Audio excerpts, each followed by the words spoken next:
be a futures meet, junior nationals, senior nationals, and that's where our International Swim Coaches Association, ISCA, has a meet, and you can then take everybody to it, whether you're Caleb Dressel's been there, or else, a kid that's just sort of making one or two cuts. And then then maybe you'll be able to have an A and a B relay all in the same meet. Whereas you don't have kids going to a lot of different places, and it also gets to be taxing with the travel and having coaches go to different places.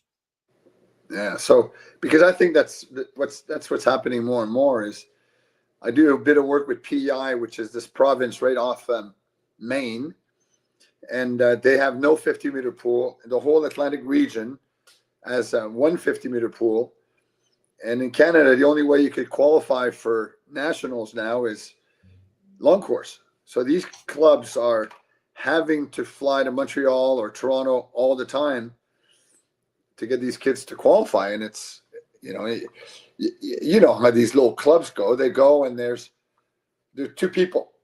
There's no environment. There's no team behind you, and but when you go with just 35 people, like you feel like the team is behind you. So I guess the big meet will be in Montreal this year, right? So qualifier. Yeah, that's right. So will you go to that meet? Yeah, I'll go and sit through a few sessions. It's kind of always your peers. So good. Well, Montreal's always a great town. I've been talking a lot with Barry Healy. He's in BC. In Vernon. Yeah, and actually, I don't think he's in Vernon now. He's in Salmon Arm. Oh yes. So that'll be you'll have to say hi and have a chat with him, because he's been working on some stuff with insurance that I think is really important. Mm-hmm. I'm just trying to. It feels like when I go to my view, I feel like all long and skinny. I don't know. That's the way you see, or no? You look good. Normal. I don't like to look short and fat. No, you look good. Are you grandpa yet? No. Yeah. My oldest got married in December. Oh, there we go. That's good. And my youngest, I only have two boys. He's now engaged, so he'll get married in May. Are they in their 30s, these kids? Well, they're right at 31 and 27. Yes. So. Okay. Yeah, tomorrow I've got two boys, so all three of us will have a Father's Day barbecue and I got 8 grandkids here. Beautiful. So, and one of my sons got a big pool in his backyard, so we'll go swim there. Try to convince him. He was a good little swimmer when he was young, but he's in his 30s in construction, but he has these parties with all the neighbors, and they all have little kids, 4, 6, 8-year-old, and they're like 15, 20 little kids, and they have no lifeguards in their pool. That's nervous. I know. And last summer I said, like, Pierre, his name is Pierre Philip. I said, Pierre, like, nobody's watching. They're all watching, but nobody's watching. And you need to hire a guard for. Please, that's yes, for sure. $30, and she could, or he could just keep an eye on these kids while you guys could still have a good time. So anyway. Yeah, every summer there's a family or two around here that will have a party, and they hire me, or else they ask me who they could hire. Yeah, that's a wise idea. That's a terrible way to end a party. Yeah. Well, last year I ended up doing that. I said, I'll just go in the water with the kids and play with them and stay with them. Yeah. So it's not bad. Okay. Good morning, good afternoon, good evening from different countries. We would like to welcome you for today's episode, or you may call it a session, of breaststroke developments in aquatics. We would like to welcome you here in the United Countries School Sports Council, where we just collaborated with United Countries Sports Management Council, okay, where Pakistan is actually uh, actively participating. Now, we do have our host coming from Florida, USA, coach of water polo, Coach Mark Rauterkus.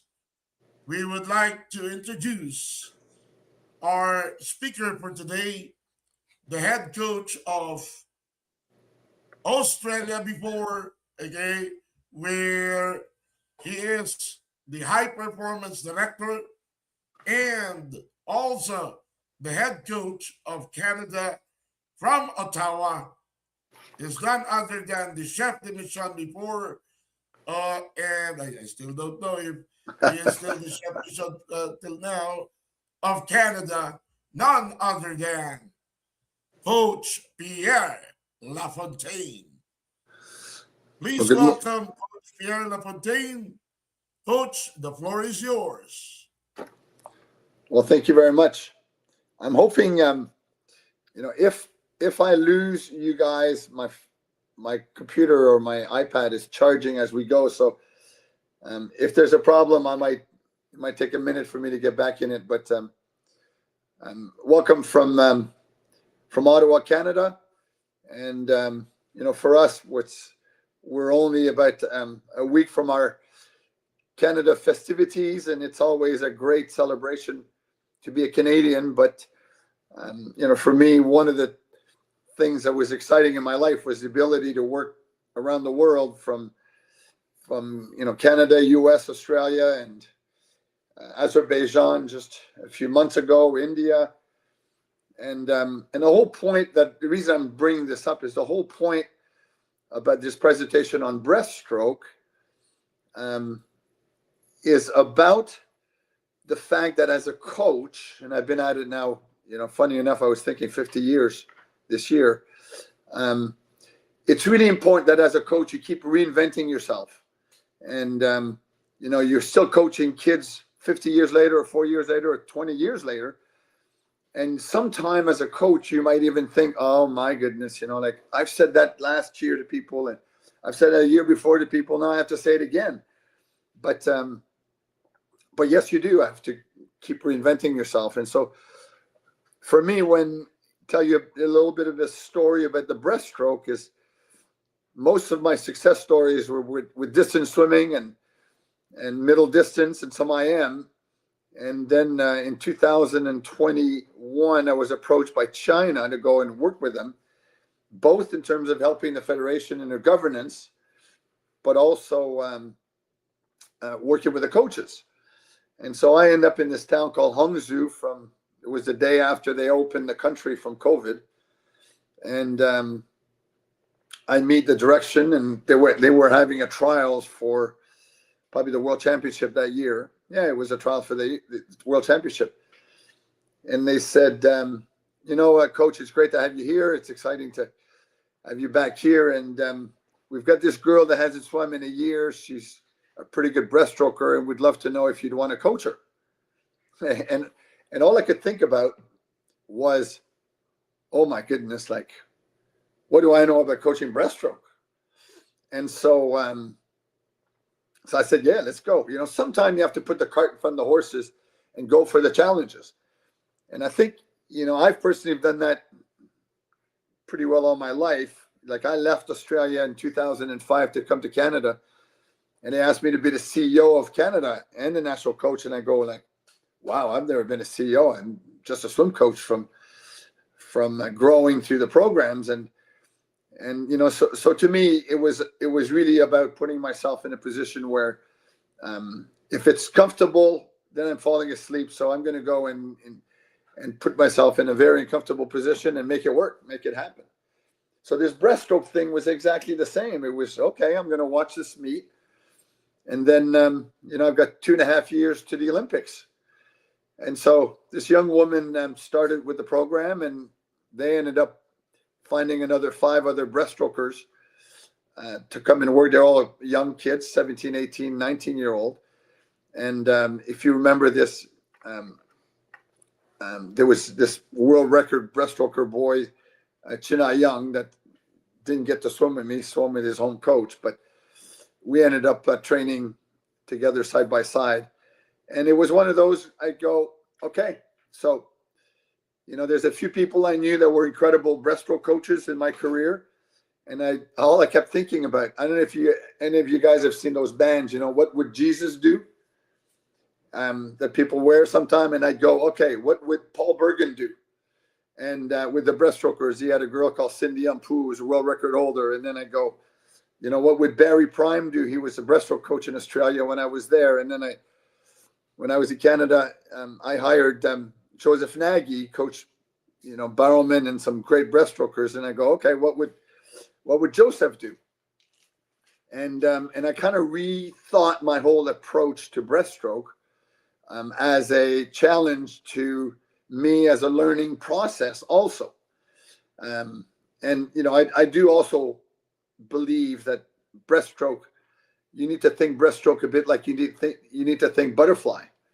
And I think the breaststrokers, and I'm going to bring this up a little bit later, the breaststrokers need to do a lot of butterfly. And you know what, if you look at the Olympics with Léon Marchand swimming the 200 fly early in the program, won the 200 fly at the Olympics, and then an hour and a half later won the 200 breaststroke at the Olympics back to back. And so, I think to me, there is a lot of crossover with breaststrokers, with butterfly. So my presentation is a lot of fresh in my mind things that every day I kept thinking, okay, how could I make it more interesting, more challenging, but also technically perfect? So if I go to breaststroke, I got to tell you that I think breaststrokers' personalities are quite different than most people, most other swimmers. I visualize it like in baseball, the pitcher or the catcher don't train like the outfielders or the third baseman, or in ice hockey, the goalie doesn't train like the guys that play in the middle of the ice. And I think the breaststrokers are very much like this. They are quite different in their mental approach, or quite different in their presentation. Bye. Thank you very much. And so I would approach every day with this concept, saying, okay, how could I use the breaststroke differently than how I would coach the sprint freestylers or the flyers and so on. So I would say to you, first and foremost, that flexibility, and I'm going to bring it up a bit, but flexibility, technique, and kicking, probably as a breaststroke coach or as a coach coaching breaststrokers within your whole program, are crucial. Like ankle flexibility, bring your heels to your bum flexibility, so you can bring your feet all the way up past your hips. I think is crucial to a great kick. If you ever look at a video from Kate Douglas, and please go online and go watch her 200 breaststroke world record, you'll see, short course and long course, you'll see how high your feet are coming up. They're not low kicks. And then you look at other breaststrokers where their kicks are not as wide as she is, but their ability to speed up. And I'll talk to you a little bit about some of the drills that we did for that. To me, the ability to speed up the kick was really important. The only other thing I would say, so, we're talking about flexibility, we're talking about strength, we're talking about body position. The body position has to be as flat as you can within your technique. Your feet are not low, your head is not so high. So if you just keep this simple concept, like powerful kick, great body position, great ankle flexibility, and like really strong legs, you'll get a long way with the breaststrokers. But the problem with the breaststrokers, when you're in a club program, like I had one lane or two lanes with only breaststrokers, and I had a girl backstroker with me. And I'm going to tell you the next concept of, I'll tell you why I asked the Chinese leadership to send me a backstroker too, was because the ability to work the breaststrokers guys and the backstroker girls together. was to me a point. So keep thinking of breaststrokers need some space in the pool. And if you only swim them freestyle, they can't do great breaststroke. If you only swim them breaststroke with the butterflyers, there's not enough room in the lanes often. There's too many waves. Everybody's not swimming properly. And keep always thinking about technique as being the process of a great breaststroker. So if I keep telling you about breaststroke technique, it's about creating an environment where there's room for them, that they don't have to try to stay with the freestylers. They could, swim their own speed, because the breaststroke doesn't swim as fast as the rest of the group. And if you mix them up with the freestylers and the backstrokers and the breaststrokers, you always put them at the end.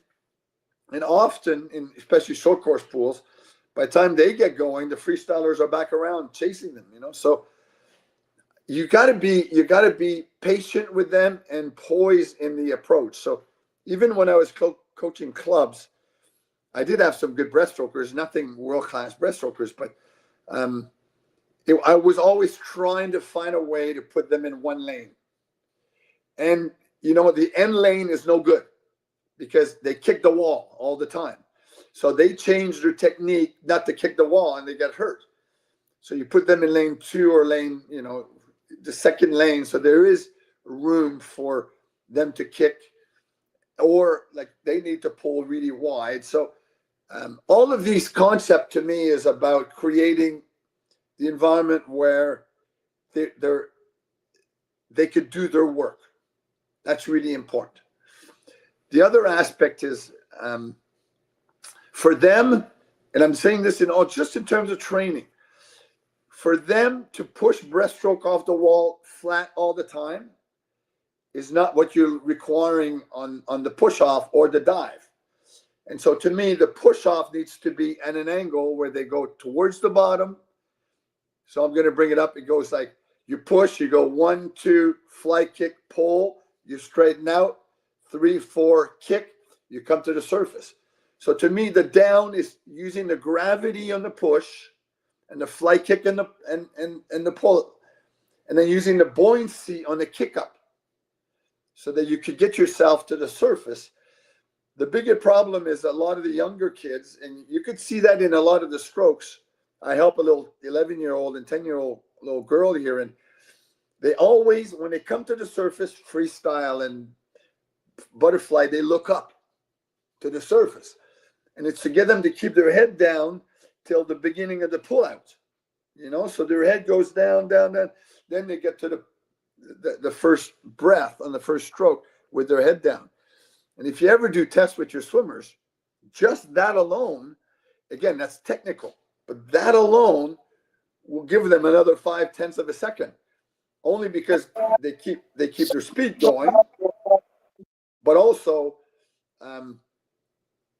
their first stroke is faster because the speed of the underwater has been pretty good. So keep thinking about creating a learning environment or a situation in your lanes that are about protecting them from being beaten up by the flyers or swimming in big waves all the time.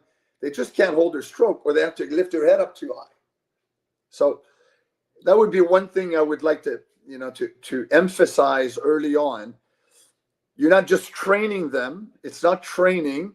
You're coaching a technique, and the technique will make them go fast.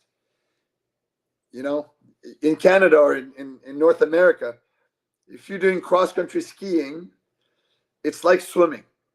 It's a great sport, but if you don't have technique, you're beating yourself, down to it's all muscle instead of finesse. And for us in breaststroke, it's an art. It's like a beautiful painting that needs to be gentle with the water, and nothing is hard. Fast, but it doesn't have to be hard. When it's hard, you tense up. And if anybody know the principles in drag, the faster you go, the drag, if your feet are down, the drag is 3 times higher than the speed. So the more speed you get, the drag increases by 3% 3 times. So again, it's a just simple principle of body position and streamlining. And now they're going 55, 100 breaststroke boys. You can't be, you can't be dragging anything. You got to be on top of the water so high. So, couple of principles in the way I set up the practice for breaststrokers. First of all, the breaststrokers do a lot of IM, especially when their breaststroke gets tired. When the breaststroke gets tired, you're trying to get IM in so they could do the breaststroke, but give you a concept. And to me, they're not just rules, they're concept. What you could do if you're short course or even long course, if you're short course, you could go 25 fly, 25 back, 50 breaths, 25 free. So you're doing sets of 125 where you emphasize some breaststroke, but they're doing a lot of IM. And so any of those type of permutation, you're doing, 300 is 50 fly, 50 back, 100 breaths, 50 free or something, so that's 250s. So anytime you could do these things, it doesn't fatigue the breaststroker's mental psyche, and it keeps them doing more breaststroke. To be honest, breaststrokers have to do breaststroke, but the progression is crucial so that you don't hurt their knees or don't hurt their ankles and so on and so forth. So even within the breaststroke kick, and I'm going to tell you a little bit more about it, you need to do breaststroke kick a lot, but you need to build it. So it could be we're doing, 20 50s, 25 breaststroke, 25 freestyle. You're probably not very good at freestyle, but then you're not over kicking early in the season. But, I get to at the end of the season, I go 20 50s breaststroke kick on a minute 30 all out. But it took a while to adapt. Or 5 300 breaststroke kick, or even 5 400 breaststroke kick descending 1 to 5. And so, but it's. I remember even doing this similar presentation in China, and the coaches go, "Oh, okay, 5 400 breaststroke." I said, "No. Yes, that's the goal, but you have to build into it." And then all of a sudden, I heard that, a team in Hangzhou would go 5 400 breaststroke kick the 10-year-old. I think I'm talking to you here a bit more as a senior level, but the breaststroker kids often are born. If any of you guys have done swimming lessons, which I've done a lot, the breaststroke that you get a 5-year-old and he goes breaststroke kick by itself when you try to teach him freestyle. So he's the one that go sign him up early on. Again, I go back to training. Think about breaststroke and fly as a unit. There's a great drill, which is a 25 breaststroke, 25 fly, 1 stroke breaststroke, 1 stroke fly, 1 stroke breaststroke, 1 stroke fly. You could do some of these things. It's the same concept. What I find a lot of breaststrokers don't necessarily like fly. And so even this young Chinese girl that I coached to the medal at the Olympics, she hated butterfly, but I thought it was really important. So every single workout, we would do 16, 25 fly with fins on, and then 8 25 flies without fins. And it'd be all sorts of things. It could be fly with, 1 fin, no fin, 2 fins, fast, easy. But I made sure that she was doing fly all the time. And when we were doing no fins, her technique was terrible. So it was either I get mad all the time, which I didn't want to do, or fool her into doing a lot of fly. That's why even we'd go 75 fly, 75 back, 75 breast. Well, 75 fly, she was terrible last 25, but I'd get her to go that far over.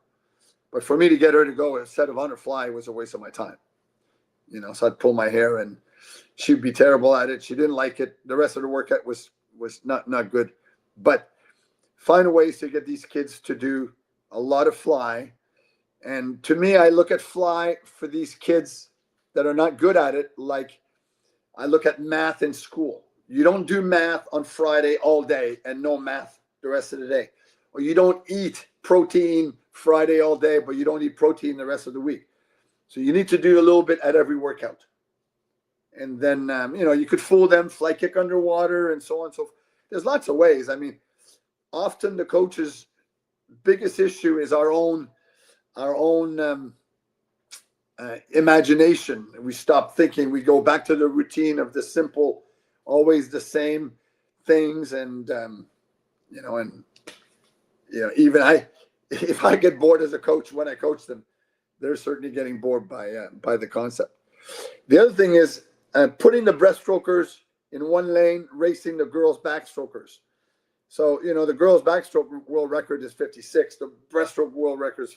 So I had these boys going 59 and 100 breaststroke, and the girl I had was a 5900 backstroker, 58.9. So we did a lot of sets side by side, the breaststroke boys and the backstroke girls.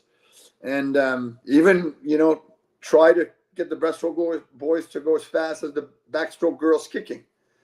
So to me, in setting up my workouts, it wasn't, even if maybe the backstroke girl was in the same lane for part of the workout, I'd put her in a position where she was in a lane beside when we do the main sets.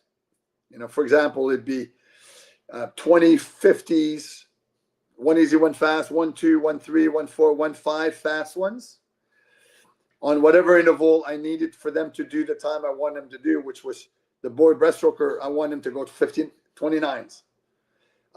And the girl, I wanted her to go 29. That was the second 50 of our 100 back.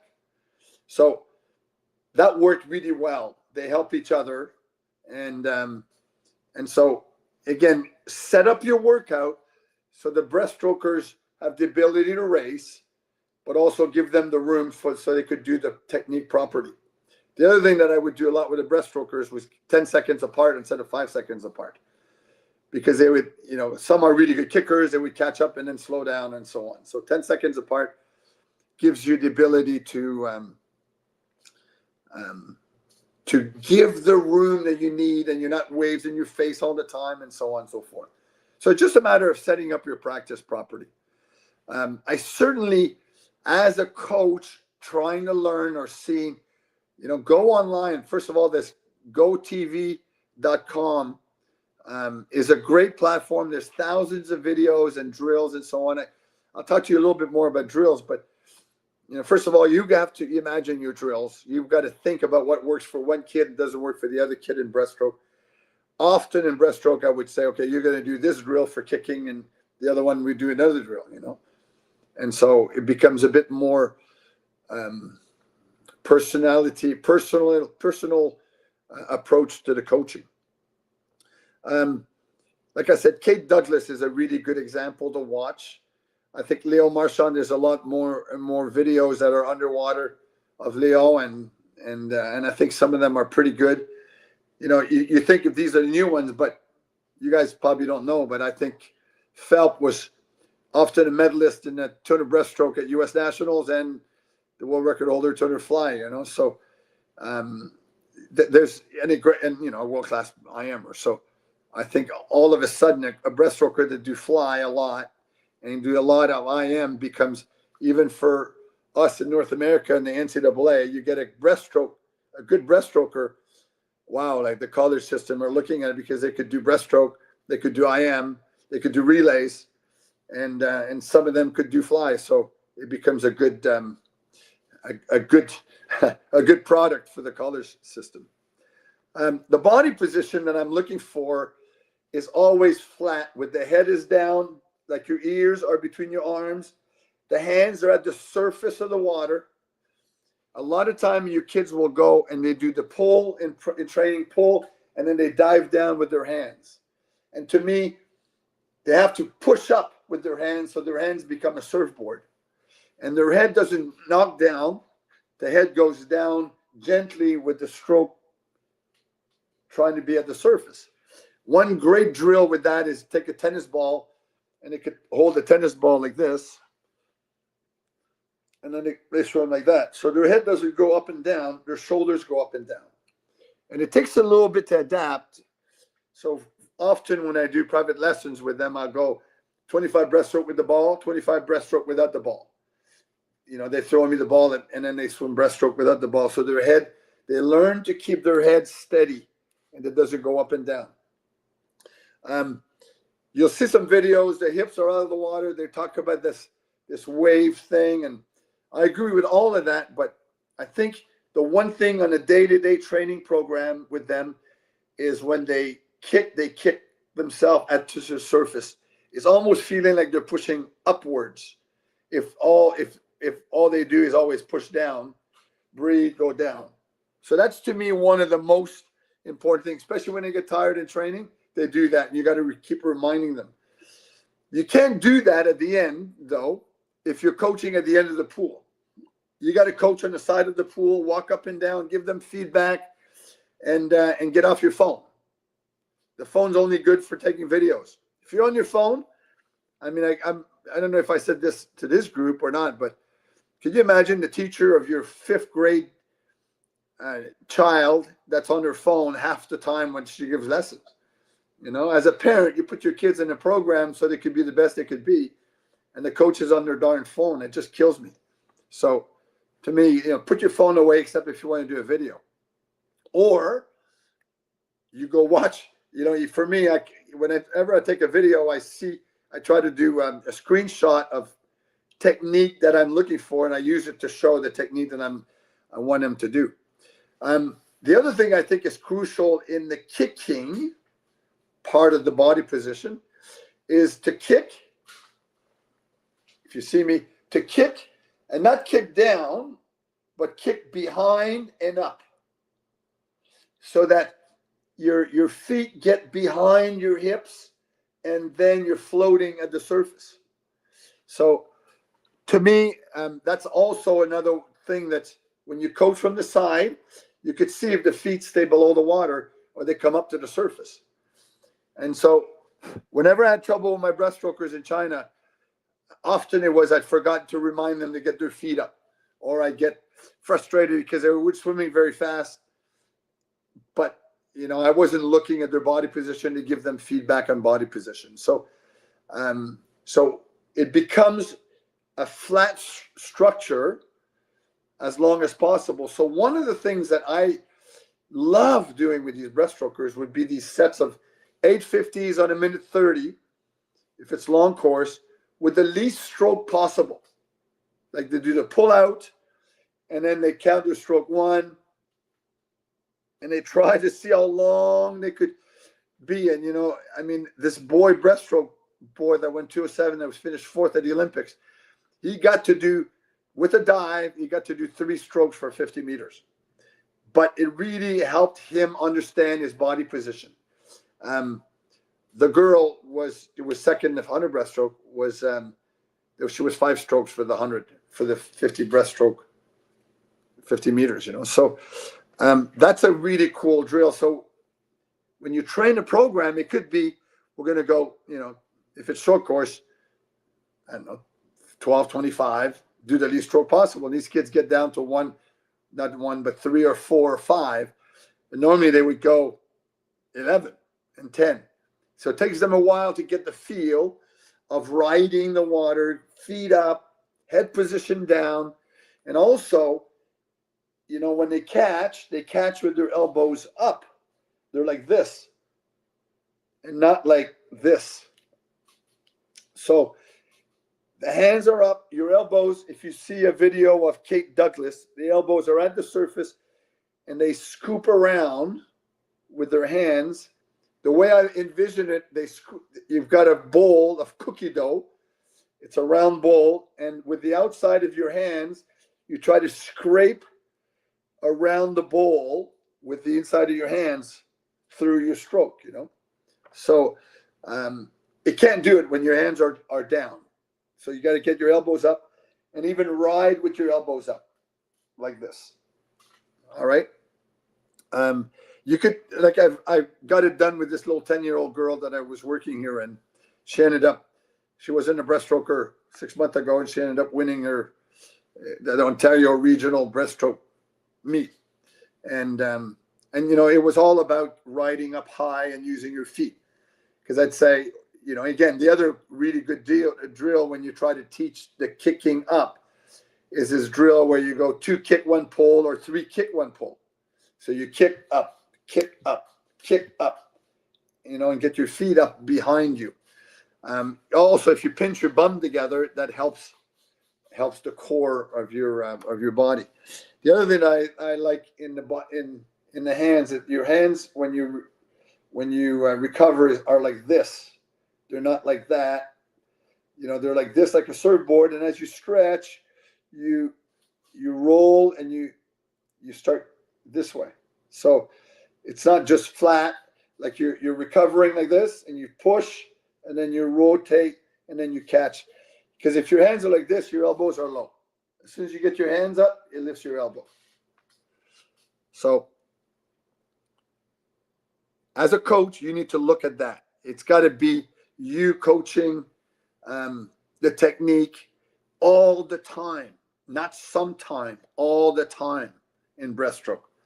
In backstroke, well, all the strokes, I mean, you have to become an artist of your technique. But, like I said to you, reinvent yourself, learn, study, look at people. And when I go to swim meets, even now, I keep looking at new drills. And I go, oh, that could be good for this kid. That could be good for that kid, And I think that another really good drill for the breaststroke on that part is a one-arm breaststroke. So you go like this, and you go one arm, 3 right arms, 3 left arms, and 3 full stroke, So if you keep like this, your shoulders are getting close to your earlobes. You're like this. As soon as you drop your shoulders, you drop your elbows. So you keep your shoulders by your earlobes, and you catch like this. So right, right, right, left, left, left, and then 3 full stroke. And it could be anything. It could be 1-1-1. It could be 2-2-2. It could, but it's try to emphasize the right platform. Some of the drills, as I'm talking to you here, I'm going to cover more, but some of the drills that are important to me is how you position your feet in breaststroke and how high to your hips you bring them. And that's got to be taught. So one of the drills that's really good for that is you put your hands behind your bum and you try to get your heels to lift up to touch your hands, so heel touch. For me, even at the Olympics, it was an important drill for the swimmers to do. So, that's to me one of the drills that are that I look at to help not just get your feet up, but to kick and get your feet up. Like kick and then lift up. You don't kick and then drop your knees down. You kick and lift your feet up, if you know what I mean. So that's to me a really good one. Mike Bowman, that was a Joseph Nagy drill that I think is probably one of the best. You do full breaststroke underwater, like, pull and kick and pull, full breaststroke, not pullouts, full breaststroke. So the drill goes like this. It's 2 down, 1, 2, and then come to the surface, 1 stroke. And then you go back down and you go 1, 2, and then, so my 200 breaststroke boy was able to go 3-1, whereas the breaststroke girl, she was doing 2-1. And I tried to get her to go 3-1. And you know what? Again, it was a battle all the time. I didn't want to get in the battle. I wanted her to get better at things. So sometimes I make her go 2-1, 3-1, 2-1, 3. But, like, we're not in a battle. We're in creating an environment where they keep learning, getting better. So, there's no box to the training. Everything is malleable for different athletes. So the kicking, I think, is a really good drill. The 1-arm breaststroke is a real good drill. The 2 pull, 1 kick is another good drill. And so rarely would I swim breaststroke to swim breaststroke, like 6-100 breaststroke on 2 minutes. I would never do that. It would always be, there'd be a drill attached to it, or there'd be speed to it. But medium speed breaststroke is no good. Your body position is too low. Your timing is wrong. And so to me, it's either on race pace or on speed for parts of the program. So one of the things that I like to do a lot was we had these walls at 12.5. And so it would be, 1625 at a 12.5 wall. So you do 4 walls, and it really works on your underwater pullout. And or 1625 you have to go a certain time. Let's say you have to go 16.8 for the girl, the boy, 14.2, and but you have to do it at 4 strokes or 5 strokes instead of 7 strokes. So it forces you to get long, it forces you to get high, it forces you to make every stroke effective. One of the things that we as coaches also have to keep remembering, and coaches around the world might completely disagree with me, but to me, it's more important that they, in breaststroke, that they hit the time, and butterfly, they hit the time that you want instead of, I'm making them tough. They're going 25 on 25 breaststroke. Well, 25 on 25 breaststroke is fine, but you're not getting the time, and you're not getting the technique that you want. So to me, set up the outcome that you want, put the time to it, and then build into it. So here's a set that it would take me 8 weeks to set up properly. It was 3 to 8 round of 550s. And the first week was 3 times 550s with 100 E's in between. The 550s, they had to go the 3 first 50s swim at the world record pace or at the time that they were aiming at. And then the last 2 only kicking as fast as they could. So what happens is every time I would do these things, it would put the emphasis on, just a minute. It would put the emphasis on the kick at the end of the race, because this is where it's at. For anybody that know backstroke, if you have no kick and backstroke the last 25, you might as well just stop swimming, or butterfly, you got nothing. Well, breaststroke is the same thing. So, so I think all of these are important. I keep saying technique, especially for breaststroke, and long. The concept, a long boat is faster than a small boat. Well, you got to get your breaststrokers to swim like a long boat. So when their feet are down, they don't go very fast. I've talked to you a little bit about timing. I've seen many people with different philosophy on timing. My thoughts in the last 5 years have been that, first of all, you can't start pulling until your feet are together, except maybe in the 50s where, as you get close, you could start moving. But to get the full power of your legs in the 100 and especially the 200, you need to be able to finish your stroke, before you start pulling. In saying this, I always also think that it's important that you kick your hands forward. So you don't kick and then pull. Kick and pull. I like pull, and as you get to here, you kick your hands forward at the surface with your head down between your ears, between your arms. So it allows you to use the propulsion of your legs to glide a bit longer. I don't know if I'm right or wrong, but feeling like you're pulling and then there's a pause and you're kicking, I would think that your speed, I've never analyzed it that way, but I would think that your speed kind of goes like this. And what you're trying to do is avoid the change in speed and maintaining the speed. So to me, that's why I always like to kick as your hands ride forward. So with the tennis ball breaststroke, it really helps a good technique. As they get really good at tennis ball breaststroke, you could go with a golf ball. It makes it a bit harder. And, and so I could tell you all the other, I remember David Wilkie in the 70s, big kick and then big pull and then big kick. And I worked for him. That's good. So for me, if you teach overall breaststroke to a bunch of kids, I think the kicking your hands forward and gliding 1, 2, 3 might be a better way to learn breaststroke. Then you could adapt to the rest of the things, Different set for breaststroke in kicking. Let me tell you my favorite set. I might have said that to you guys before. It's a 75 kick, and you can do that with all the strokes.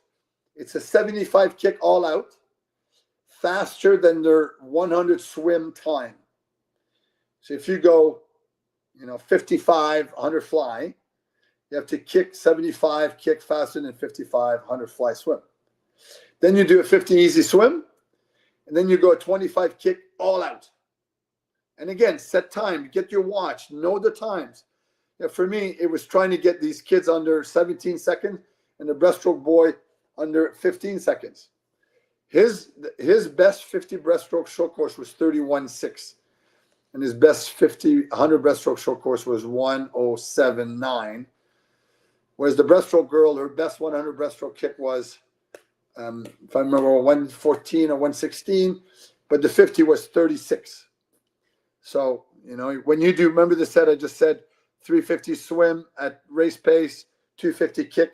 Her job was to kick under 40 all the time. The boy's job was to kick under 35 at the end of the stroke, So to me, that's one of the really, and you go 4, 5, 6, 8 times, depending on, is it an endurance speed or is it just speed?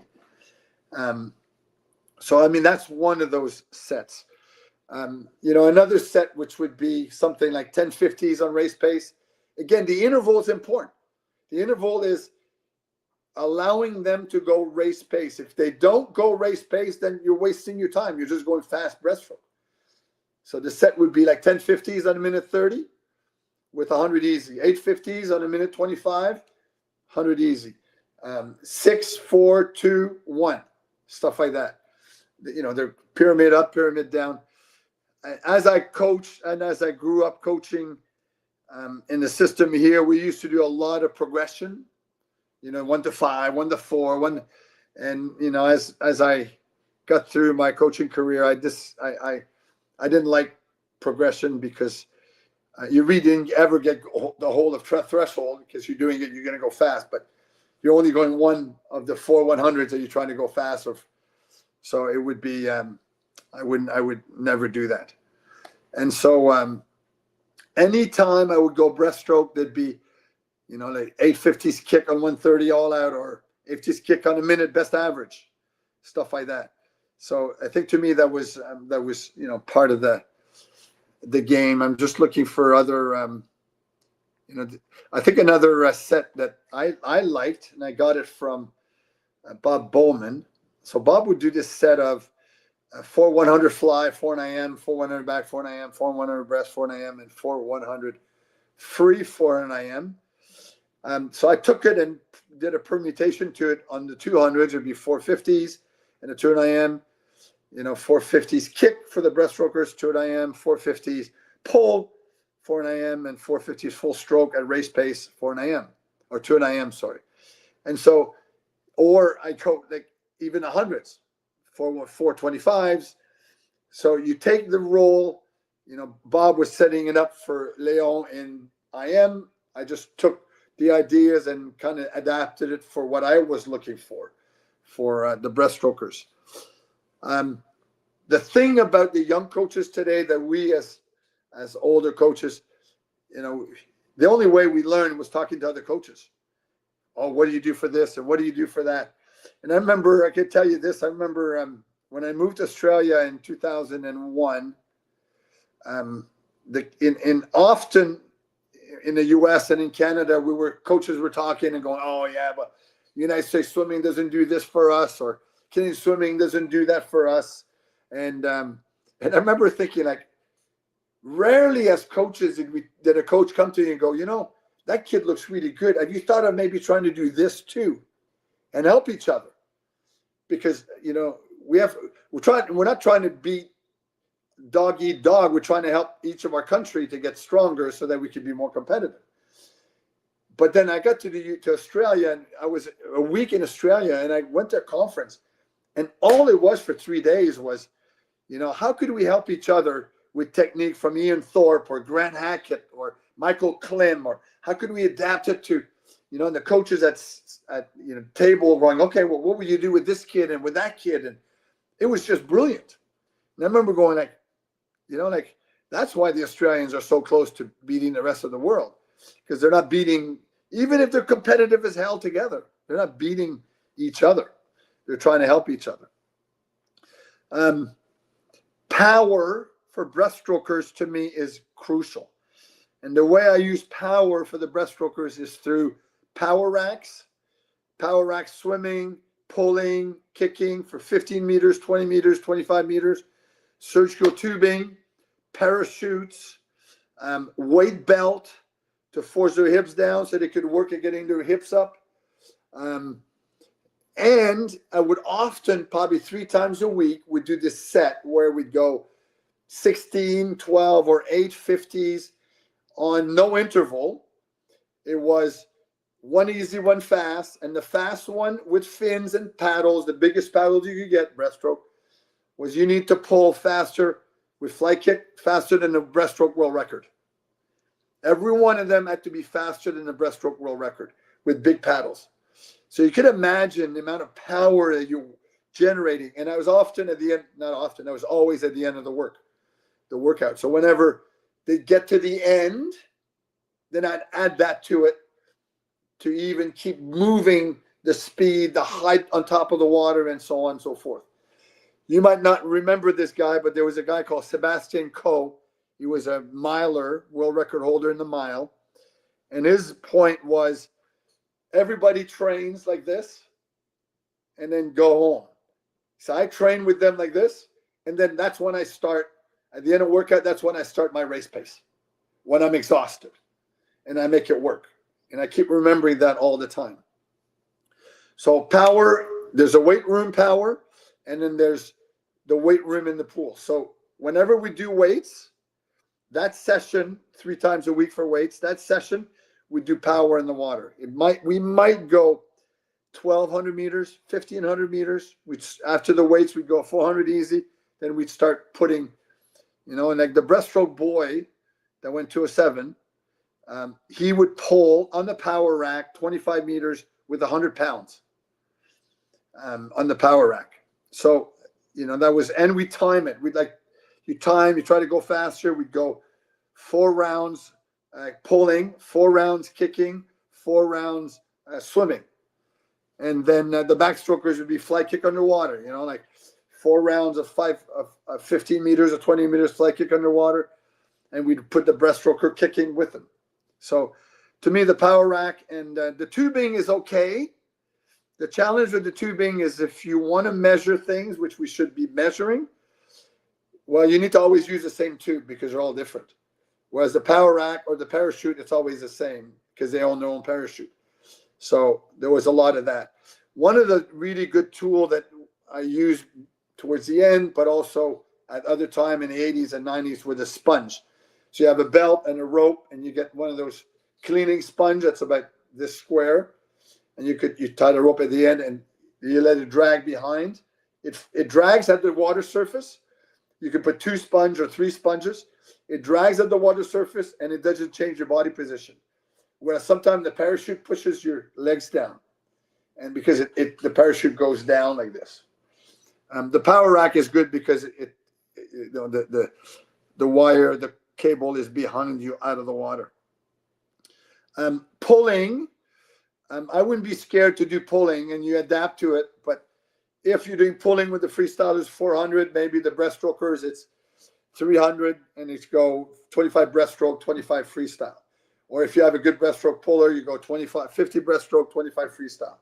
We get to the end where we'd go 5-300 breaststroke pull, while the other swimmers would go 5-400 backstroke pull type of thing. And, I did a camp not long ago here in Canada, and I gave that to the breaststroker, and he looked at me like I was an idiot.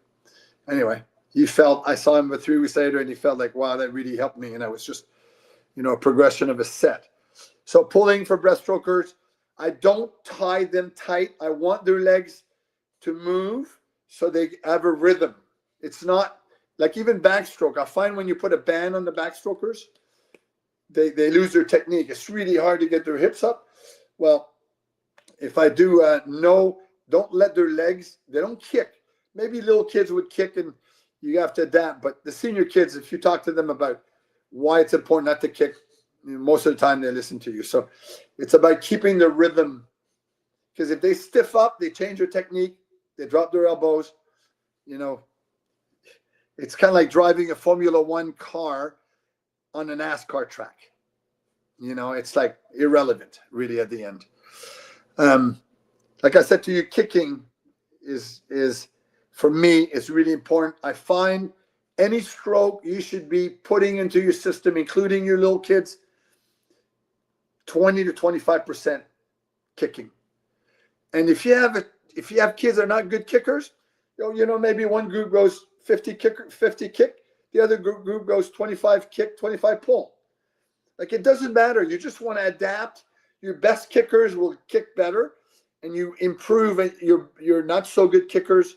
So if I'm going to go, 1675 kick with one group, well, maybe the other group is 50 kick, 25 swim with the other group.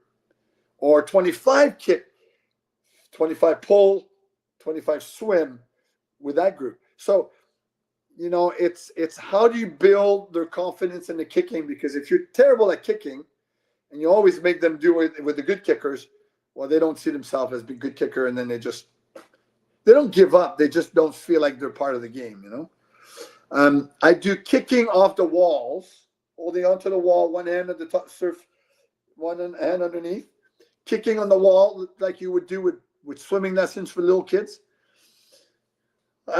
Twice or 3 times a week, I would be a 10-minute kick on the wall. It'd be 20 seconds all out, 20 seconds no kicking. Then 20 seconds with a medicine ball above the water, 20 seconds no kicking. And you switch, or just kick on the wall, or rotate, or medicine ball with 2 kids in 2 lanes, and they pass the medicine ball to each other like this. All of these things was to really focus on the kick. But the speed kick on the wall, to me, is one of the most important one, because it teaches them to kick and bring your feet up right away instead of kick, up. To go fast, you got to kick and set yourself up right away. And so the breaststrokers, the goal was to go over 30 kicks per second. Per 20 seconds. 30 kick per 20 seconds or more. They get to 35 or something. While they were doing this, my flyers would go vertical kick fly with their hands out of the water, or wait. And if they go 20 kicks, 20 seconds, I'd want them to go 40 kicks or more. And they're really good, try to get to 50 kicks. Again, if you start that right away, you kill them. So you could start for 4 minutes, 5 minutes, or you go 5 seconds all out, 20 seconds rest. 10 seconds all out, 20 seconds rest. 15 seconds all out, 20 seconds rest. 20 seconds, do a pyramid, then go back 15, 10, 5, like this. But it really helps. But you can't do that once and then we're going to do it again in 3 weeks. Like, it's part of your training program. It's a really important tool. And then kicking with the sponge, to me, is also another one that I feel is good. Don't just do the work. Measure them all the time, and sometimes they'll do great, sometimes not so good, and say, okay, like, you're 18 now, let's see if we get to 17.5 or something. So again, the kicking is part of the setup of high performance, but only if your feet go up behind you. They don't stay down at the end of your kick. And the little kids will never finish their feet together. They go like this and they don't finish. Well, in baseball or cricket, if you don't, which hand is here? If you don't flick your hand at the end, there's no speed to the ball. Well, same thing for breaststroke. If you don't flick your kick at the end, you lose a lot of speed. So one of the things that I find really important for breaststrokers is the time at 15 meters, either from the push off or from the dive, and improve the time. If you want to go online and see something that's really cool, if you don't have it already, Queensland Academy of Sport created a speed chart. It's a sheet that says if you want to go 1 minute 100 free, this is how fast you should be at 15 meters, 20 meters, 25 meters, 60 meters, and so on and so forth. So even when I was in Azerbaijan last year, I put those charts on the wall for all the strokes. And I'd go, okay, tonight we're going to go 6 dive, 15 meters. Go look how fast you have to go to be to your goal time. And they go see, and they go, okay, I have to go 8.78. We take those times.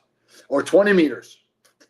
In the same, so it's speed chart, Queensland Academy for Swimming, speed chart, Queensland Academy of Sport is a great tool. It's a bit of an older model, but you know what? It works. It works fine.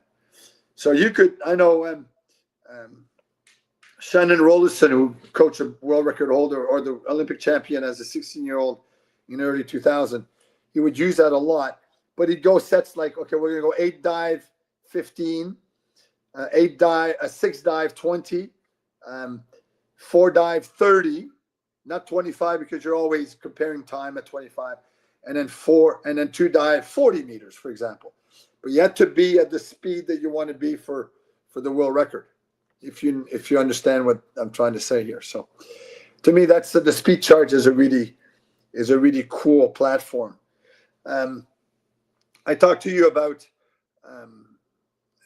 wall kick. I talked to you about vertical kick.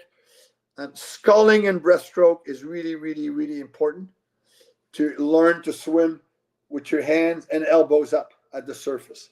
So it's all about sculling, head down, snorkel, no snorkel, head up. With a pull buoy, if the buoys sink a bit, put 2 pull buoys on them, or fins, get their feet up. But sculling, so I would consider doing things such as 875 or 8100, where you go 25 sculling, 25 pull, 25 kick with the pull buoy, keeping your knees in, and 25 swim. And so with the pull buoy. And so the sculling to me was always, I would probably do out of 11 workouts a week, I'd probably do 8 workouts where there would be some type of sculling in it. And not just in the front, but in the back and so on and so forth. So that's again, a tool in the warm-up. But again, I go back to breaststroke. You could go 16,400 free. You can't do that. So breaststroke is about technique, drills, break down the stroke movement, and when you go fast, you go fast. You go race pace or faster. Find ways to break the world records. We're going to go 425s, add up the time faster than the world record, for example. Turn time is also in the charts. If you look at the speed charts, there's 2 sides to it. The turn times are important to 15 meters. So what I do is you swim. There's 2 things you need to look at. The time, by the time you touch the wall to when you push off the wall, you should be under 1 second. That speed of touch and push, that should be under 1 second. So that could measure that. And then we also, the turning time in the charts, the speed charts in the back, you'll see the time of turning from at the 50, to 65 meters. So you could measure that, and then you could go 8 turn to 15 meters time, trying to get to those times. It forces you to pay attention to your streamline and so on. And remember early on in the workout, I talked to you about in the session, pushing down, kick, streamline, pushing up. All right. So I think to me, you need to work those times. And if they're measured, then you could say, hey, Joanne, like last week or 2 days ago, you were at 11.2, now you're 10.9. That's great. Okay. The stroke count drill for breaststroke is really, really important. It teaches them to be effective in their technique. And so part of, not daily, but part of often in your week, we go back to doing 825 or 850s, count your stroke, reduce your stroke count every 50. That, and you can even do it in short course. You add the first lap, I did 6 strokes, second lap, I did 8 strokes, so that's 14. Let's see, next time I could go less than that, So, so that's also, to me, one of the things that I feel is really important for breaststrokers. And I kind of like it because it gives them something to focus on when they swim a bit faster. And, often in a set of 1650s race pace, one easy, one fast, or something like this, I'd say, how many strokes did you do? And they say, well, we did 11 or 7 or this and that. So they count on it. One of the things I do a lot with breaststrokers is underwater. So we could go, 16 or 12 or 10, 25 underwater.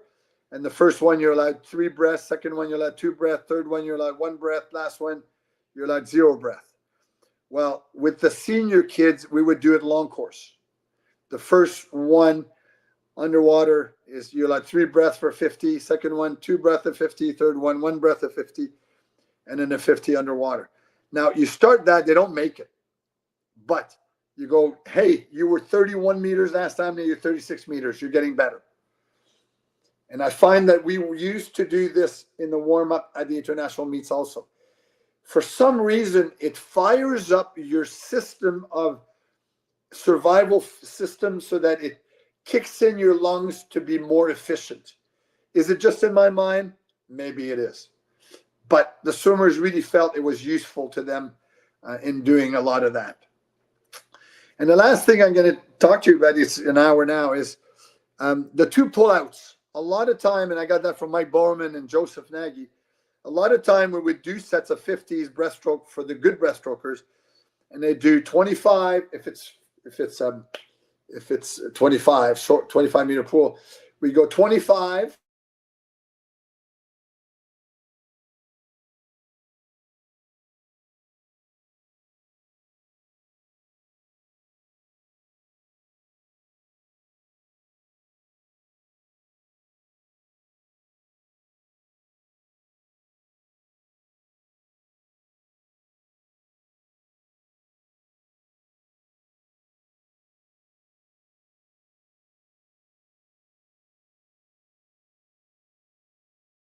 Coach workout. Hello, coach. Something happened over here too. Yeah. My computer froze. Maybe, but it shouldn't happen for everybody. Guys, can you please put your names? Kindly type your names. Nick. Who is this Nick? Kindly type your names, please.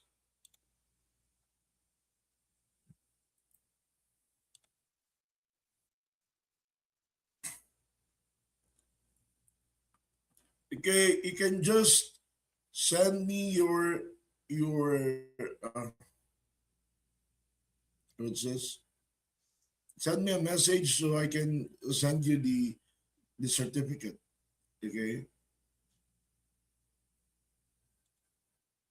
Send me a message so I can send you the certificates. He was on for more than an hour. Oh, the coach. I'm back here. Okay. Oh, hey, coach. So I don't know. Like I told you, my iPad was anyway. I might make it for another 5 minutes here. That you do a 25 flip turn, 2 pullouts underwater instead of just 1. So it really puts them into a stressful position so that when they race breaststroke, the underwater is a lot easier than normally. So the progression is easy. You start with a normal turn with 2 pullouts, and then a flip turn with.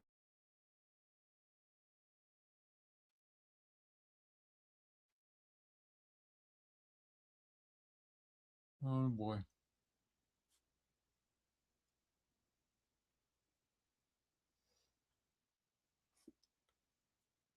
Things froze over here.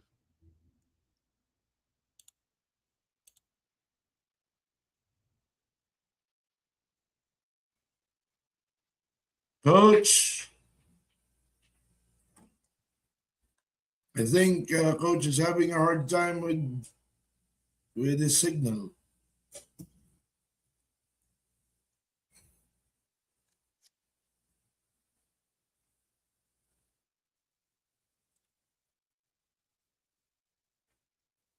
Who is having a hard time with the signal?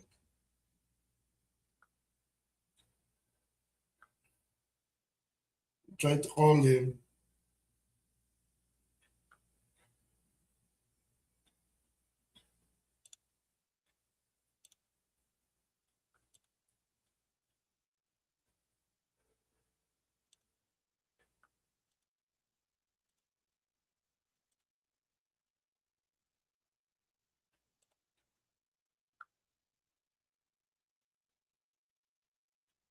Okay, Coach, you're back.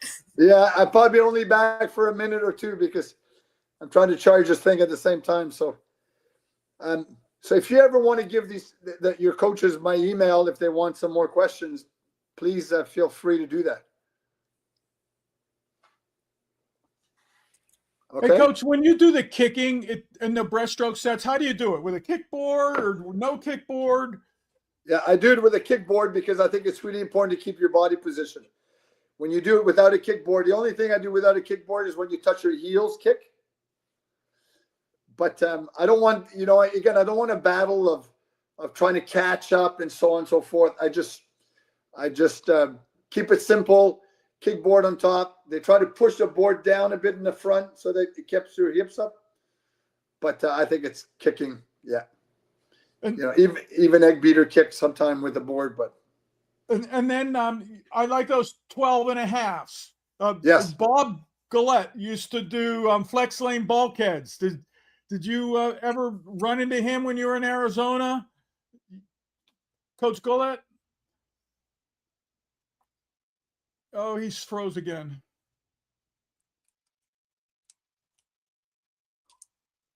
Oh, boy. That's a cliffhanger.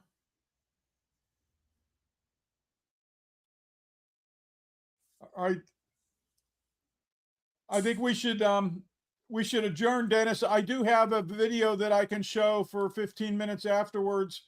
It's pretty interesting related to some new technology that's coming out of Israel and the US, this Orca Vision. So Dennis, do you have any parting words? Okay, everybody, we would like to finish the session of Coach Pierre Lafontaine. Since he's having a hard time catching up with the internet, maybe I think it's the laptop. Okay, we are thankful for Coach Pierre Lafontaine's effort on giving us the way he handles breaststroke. Okay, and we're very particular with the way he describes the training program and the technique. We are very thankful for Pierre Lafontaine for his efforts. Coach Mark, that's yours. Thank you. But this is an interview I just had with some brand new technology coming out, and you'll meet the entrepreneurs. It's a way to have video for your meets and even for your training, and it's going to give a lot of important data. Heavy or Not, number 104 goes to Israel and gets heavy with data with Addy and Orca Vision.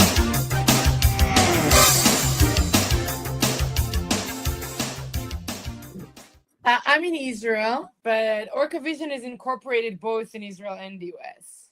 The idea of Orca Vision started a bit over 2 years ago, but it took a while to develop, about almost 2 years, the technology. So we just came out at the beginning of really this year. We just started selling some beta version, and now we are in the mode where we start scaling, and we have more customers coming in. but this is just the moment is right now. But a lot of very strong players already know us, and big federations are reaching out to us. I used to be a professional swimmer too. Hi, Coach. Amen. So I swam in the college system. Yeah. And Coach, you want to say something? No, thank you very much. Be an artist Yeah, when you coach Coach, we breaststroke. are very thankful in behalf of the UCSSC.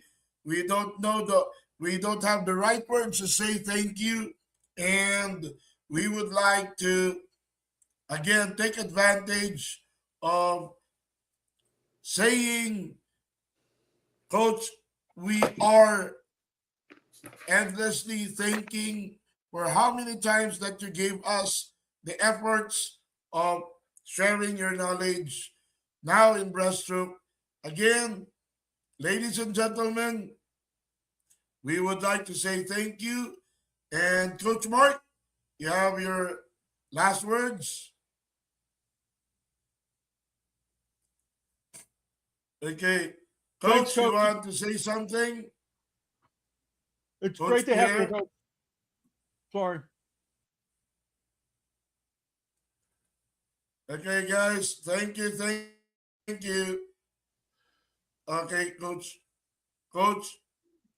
Okay. we started selling some beta version, and now we are in the mode when we start scaling and we have more customers coming in. But this is just the moment is right now. But a lot of very strong players already know us, and big federations are reaching out to us. I used to be a professional swimmer too. So I swam in the college system, and now I'm the chairwoman of the biggest club in Israel, and I had 7 guys at the Olympic Games in Paris. But my background is computer science and mathematics. My grad school I studied in Columbia University, and my co-founder is a way better mathematician than I am. And so do the other guys who work with us. They're brilliant guys. We sort of just happened to be swimming geeks, but we're coming, they left their fancy jobs at Google and Microsoft, and we left everything to do this. It's not just the analytics part of it, right? I mean, it's just the fact that swimming is sport. It's really missing engagement. It's really weak on the engagement, and a lot of kids are losing the sports and leaving the sports, and parents kind of living left out. I mean, it's a very expensive sport, costs a lot, but the parents are not very engaged. You don't really know your kid is progressing, not progressing. You only know the final time. That way you know in swimming. So there's no story there. I feel like taking ownership of the data and having data available to everyone. And with the videos and knowing benchmarks and what's a talented kid. What is a talented 12 years old? Like nobody knows. You just don't have this data. Everyone is collecting their own Excel thing. It's like the last really popular sports that has no data. Everyone is doing their own Excels. Nothing is you don't have any data sources with data. Nobody's really collecting it. It's manual work, takes forever to collect data in swimming. People like Russell or these guys, I mean, instead of actually helping swimmers get better, 70% of the times they're doing data extraction from swimming. So we came to change that.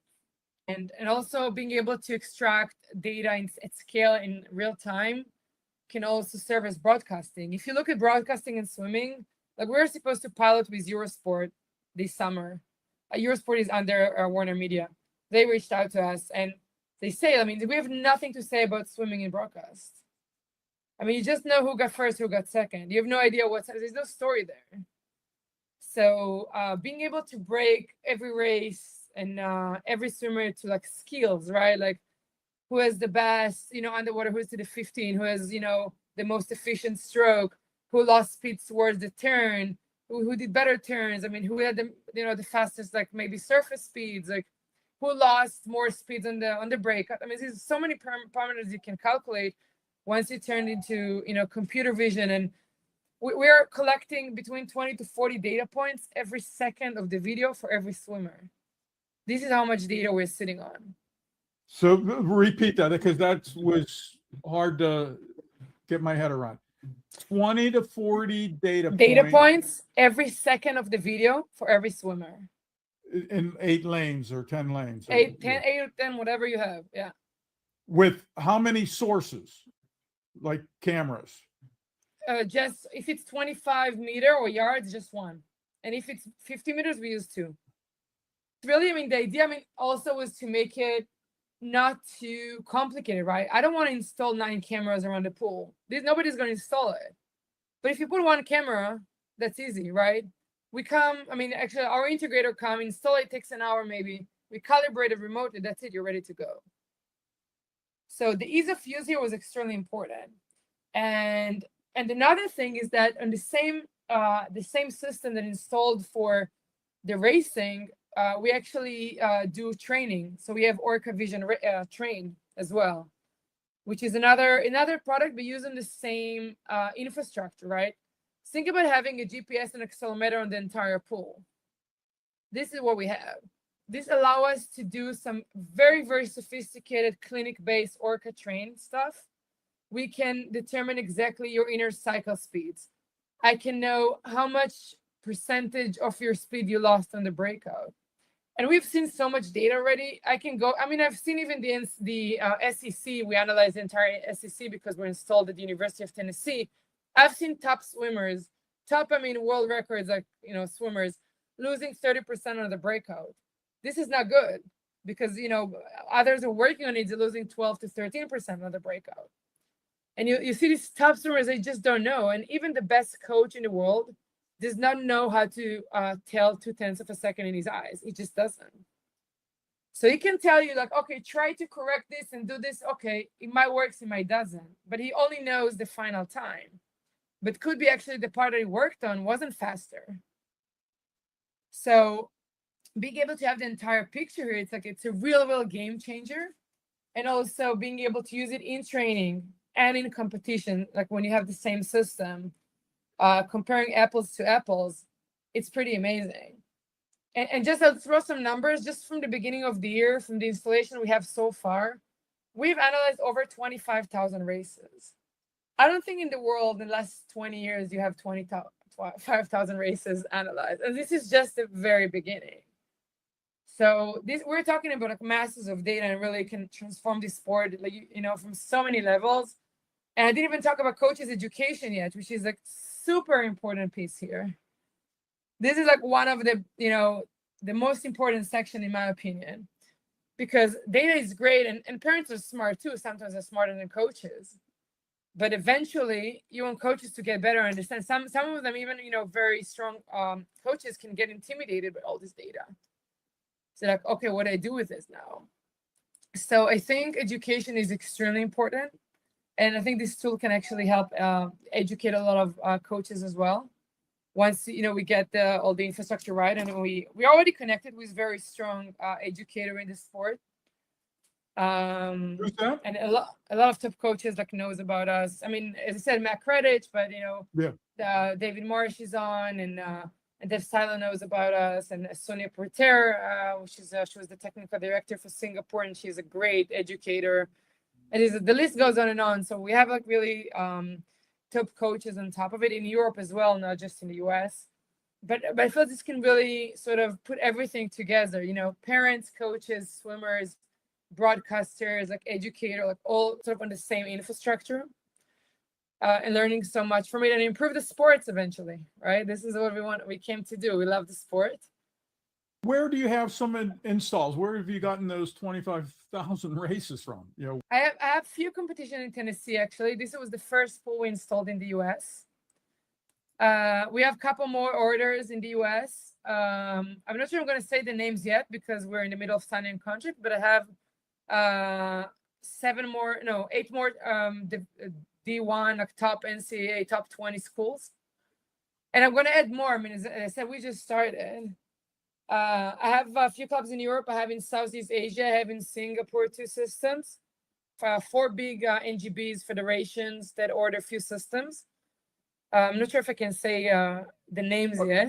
Once they install, they can't move, right? Or they just sort of stay at that? So once the cameras are installed, so again, we have a few things. So it should be mounted.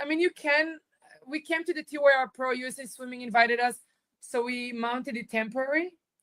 but the idea is to be permanent, and then you calibrate it once and you don't have to touch it. You can use it for training and for racing. This is the goal of it. But I'll tell you another thing we're developing right now. We're going to have a capabilities of doing things in penning. So you're going to be able to use your iPhone and pen over a swimmer. It's not going to be the 10 lanes at a time, but we're adding this feature where you'll be able to extract data automatically just from penning over a swimmer, which is great maybe for kids and for places where where Orca won't be installed. So this is going to replace that.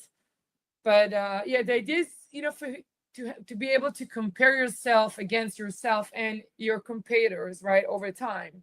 You want to know how much you improve, not just compared to yourself, compared to others as well. And having so much data allow us to do benchmarking. So I can tell you, okay, maybe you're a 15-year-old in this region, but just so you know, I mean, the top 15 years old in the world are actually here, and you're here.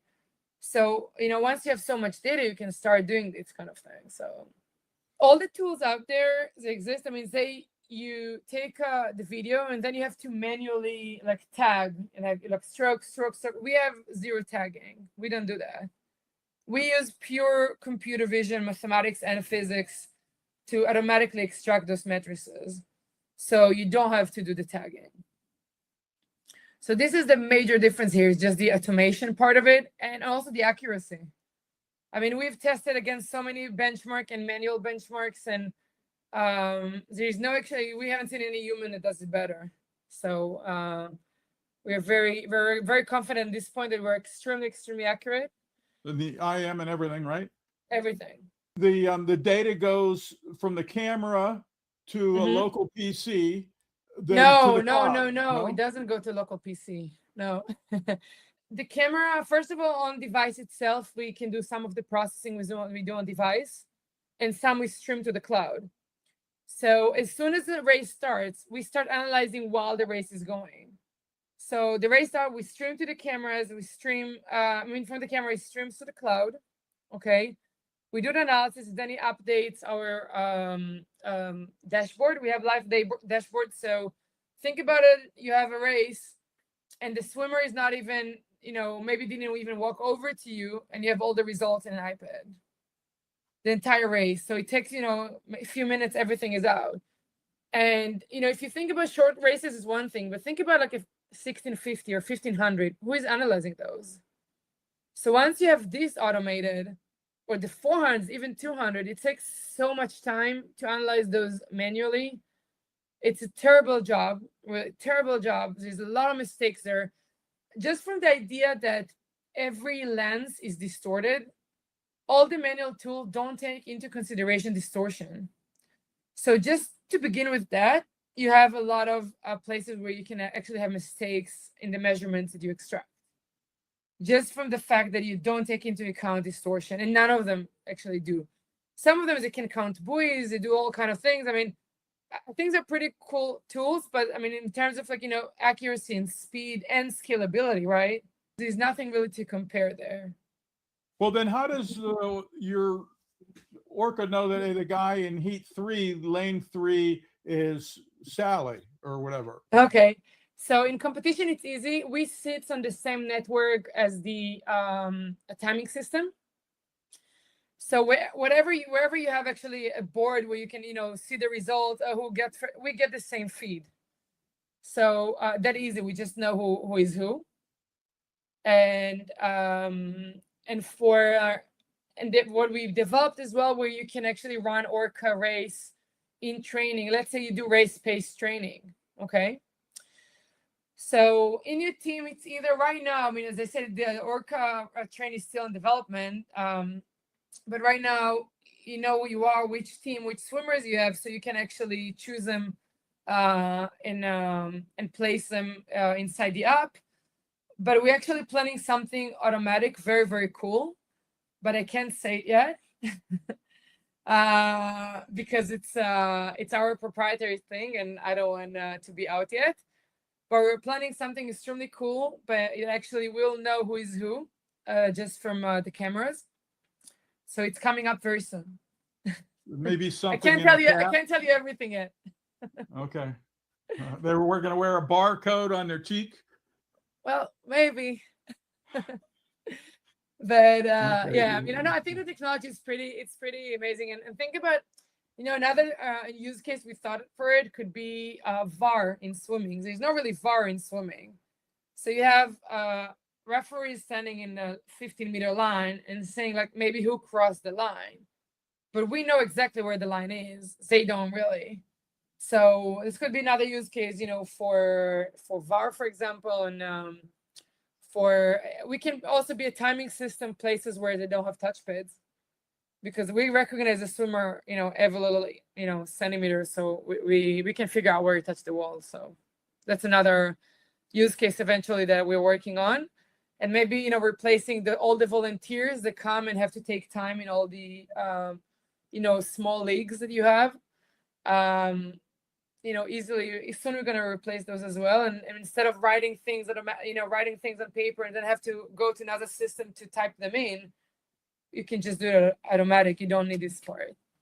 So this is sort of like We had a wonderful conversation with Addie from Israel, and this is only the front part of it. I want you to go now to the YouTube station for Heavy or Not, or else the Facebook for the International Swim Coaches Association, and watch the rest of the video. The links will be in the show notes. We also have the full transcript. Just for clarity, there's a lot of talk about ORCA. So the International Swim Coaches Association has the ORCA Awards, which just launched in 2026.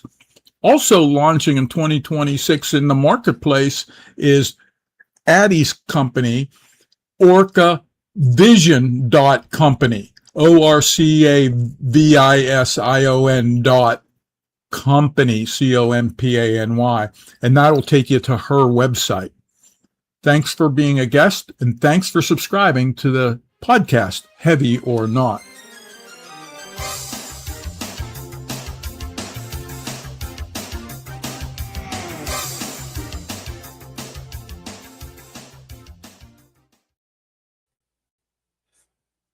Okay, everybody, that's all for today.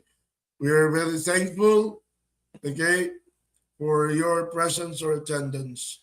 Coach Mark, you want to say something? No, I think that's pretty interesting stuff, huh? And there is a longer video where she shows us what the computer screen has. I put the link in the chat. You can go to the Substack, or you can also go to wafsu.org. I'll have it there in it's the podcast number 104. Hey, have a good weekend, everybody. Happy Father's Day. What we have in the, I'm going to turn off the stream.